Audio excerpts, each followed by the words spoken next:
রাস্তা অবরোধ করছে স্যার।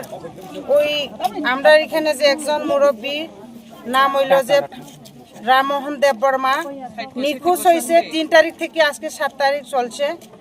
আর আমরা যে অনেক জায়গা খুঁজছে, গাড়ি ঘোড়া চইরা না খাইয়া না ঘুম আছে এমন কইরা যেন এখন পর্যন্ত কোনো খবর পাই না। আমরা মিডিয়ার কাছেও এবং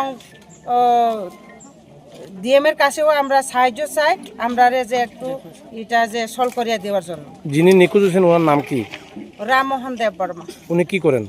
উনি এমনি গড়ে কৃষি কাজ করে, গরিব লোক। ওনার বয়স কত হইব? বয়স তো 60-65 হইব। তো ওনার বাড়ি কোন জায়গায়?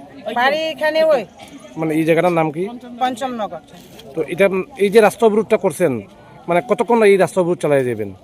এটা যে আমরা যে যতক্ষণ পাইছে না বা আমরা যে ডিএম সারাইয়া এটারে যে সময় আমরা কথা না দেওয়ার পর্যন্ত আমরা রাস্তা খোলা করতাম না। মানে উনি কোন জায়গা থেকে নিখোঁজ হয়েছে? এটা কুমারগাতে গেছে, কুমারগাতে একটা ওই জয়গুরু ফার্মেসিতে ঔষধ নেওয়ার জন্য গেছে। আর এখানে গেছে না, জয়গুরুতে গেছে না বলে ওই জয়গুরু ফার্মেসি বলছে। এখানে আমরা তদন্ত করছে গেছে, এখানে নাই এখন পর্যন্ত। তো আমরা কি করব স্যার? তো আপনারা উনি যে নিখোঁজ হয়েছে আপনারা নিখোঁজ ডায়েরি দিয়েছেন, থানাতে কমপ্লেন করছেন নি? করছে বলে। কোন থানাতে করছেন? তো পুলিশ কি করছে? পুলিশ তো দেখতে আছে এখন পর্যন্ত।